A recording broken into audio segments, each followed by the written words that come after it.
Welcome back, everyone. Today we're going to be taking care of some fluid changes. So currently we have a big power steering leak, and I ordered a new power steering pump. It's leaking from the front shaft. So today we're going to take care of some oil change and transmission fluid change and transmission filter change. So here we are underneath the car. I'm going to do a new transmission pan gasket and fluid change while I'm under here. As you see, it looks like it's leaking pretty good.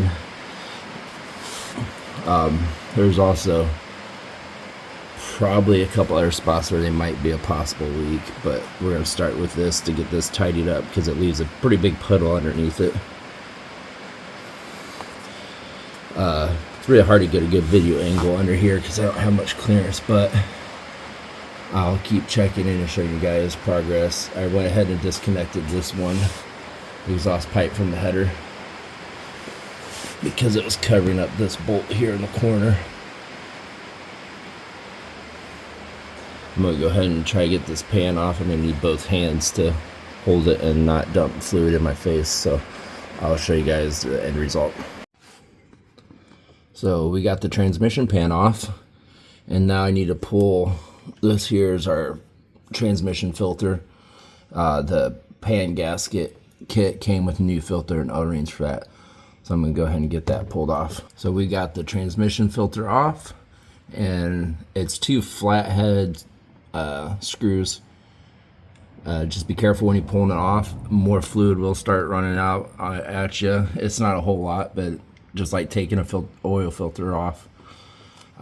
Make sure that this gasket comes off with it, and then that this mating surface here is clean, because that's where the new filter and gasket go in.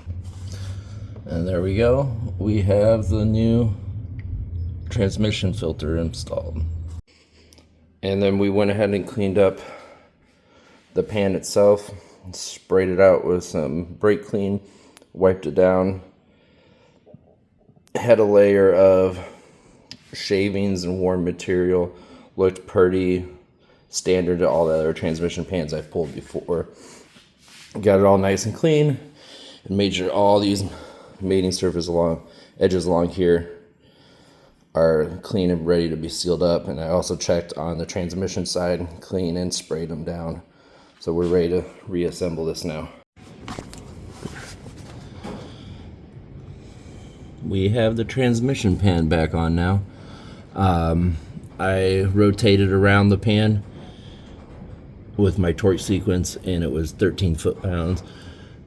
Now, unfortunately, I don't have a torque wrench, so I did my best guess of getting them snugged, but I didn't want to over-tighten them, or that would damage the pan and warp it, so it wouldn't be flat seal. So we'll see how this goes. Next step, I gotta button up the exhaust back here. We got all the exhaust button back up on this side, and put initial 3/4 of transmission fluid in. It is just now starting to show up on the dipstick. Alright guys, we got this all wrapped up now. Oil's changed, transmission has been serviced. I took it outside, let it idle for a while, lost a bunch of power steering fluid, but got the transmission warmed up and topped off the fluid. Took around 4 quarts or so to get it up to full hot operating level. Thanks for watching, everyone. We'll see you in the next one.